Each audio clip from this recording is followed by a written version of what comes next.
పురస్కరించుకొని ఇక్కడ ఆ సర్దార్ పాపరాజు గారికి నివాళులు అర్పించడం జరిగింది.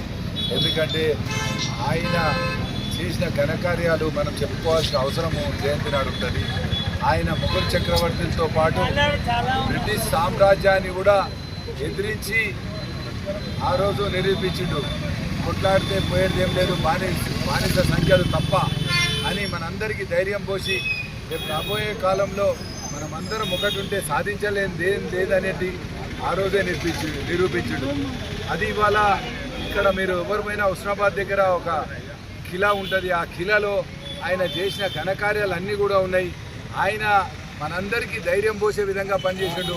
కాబట్టి ఆయన విగ్రహాన్ని రేపు ఇంకో సంవత్సరం వరకల్లా ఇక్కడ మన మున్సిపాలిటీలో స్థాపించుకొని ఆయన చేసిన పనులన్నీ కూడా స్మరించుకునే విధంగా మనం అందరం ఉండాలని, అదేవిధంగా ఆయన ఇచ్చిన ధైర్యం మీద, ఆయన చూపిన బాటల మీద మనం అందరము నడిస్తే అప్పుడు ప్రతి ఒక్కరికి కూడా ధైర్యంతో పాటు మనందరికి కూడా ఒక మంచి బాట చూపించిన వ్యక్తిలో నడుస్తున్నామనే అభిప్రాయం కూడా ఉంటుంది. అందుకోసమే మనమందరం కూడా ఎప్పుడు సామ్రాజ్యాన్ని ఎదుర్కొన్న మొట్టమొదటి వ్యక్తిగా మన సర్దార్ సర్వాయి పాపన్న పేర్కొనబడతారు.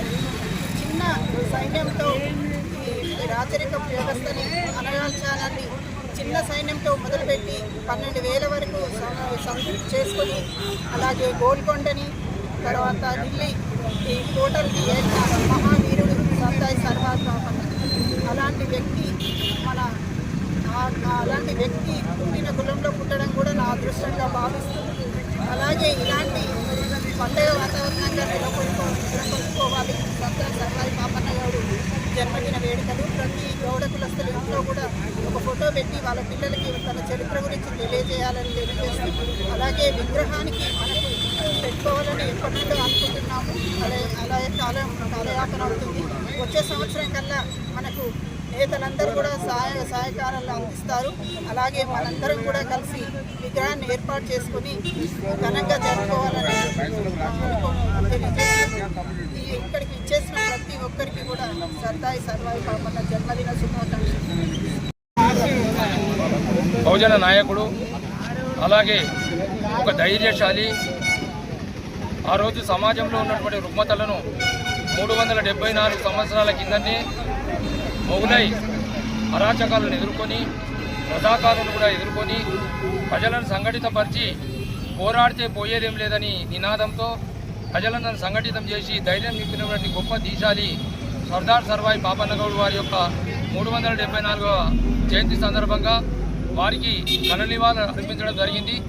ఈ కార్యక్రమానికి వచ్చేసినటువంటి పెద్దలు నర్సారెడ్డి గారు, మా వైస్ చైర్మన్ జగ్యోద్దీన్ గారు, స్థానిక కౌన్సిలర్ రజిత గారు, అలాగే రాజాగౌడ్ గారు, వారి గౌడకుల బాంధవులందరికీ కూడా మరొకసారి ఈ సందర్భంగా ధన్యవాదాలు తెలియజేస్తూ, ఈ యొక్క చౌరస్తాలో మనము వచ్చే సంవత్సరం వరకు ఖచ్చితంగా ఆ మహనీయుని యొక్క విగ్రహాన్ని మనము ఆవిష్కరించుకొని వచ్చే సంవత్సరం ఘనంగా చేసుకున్నామని గౌడ సోదరులకు తెలియజేస్తూ, వారి స్ఫూర్తిని తెలంగాణ యావత్ ప్రజలు కూడా గుర్తించుకొని పోరాట పటిమను ఏర్పరచుకొని మన అందరికీ కూడా వారు ఆదర్శంగా ఉండాలని కోరుకుంటూ, మరొకసారి మన గజ్వేల్ ప్రజ్ఞాపూర్ మున్సిపాలిటీ ప్రజల తరఫున, అలాగే యావత్ తెలంగాణ ప్రజల తరఫున వారి ఘన నివాళులు అర్పిస్తున్నాం.